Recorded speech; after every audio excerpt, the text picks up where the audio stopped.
किमान पुढचे 1.5 महिने, कारण ज्या पद्धतीनं खरेदी केली जाते त्या पद्धतीने जर सगळ्या शेतकऱ्याचं सोयाबीन खरेदी करायचं म्हटलं तर मला वाटतं 2 महिने सुद्धा पुढची खरेदी शेतकऱ्याची होऊ शकत नाही. तेवढी मुदतवाढ सरकारनं त्या ठिकाणी घेणं आवश्यक आहे आणि ही खरेदी केंद्र त्या पद्धतीनं सुरू ठेवणं गरजेचं आहे.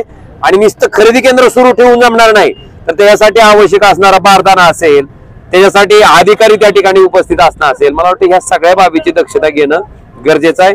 त्या पद्धतीची मागणी शेतकऱ्यांची आहे आणि आमची सुद्धा आहे. अदानी जी लोक मोठी मोठी आहेत त्या लोकांना बिचाऱ्यांना आता जर त्यांचा व्यवसाय नाही झाला तर त्यांना सुद्धा कुठेतरी आत्महत्येची वेळ येईल असं सरकारला वाटते.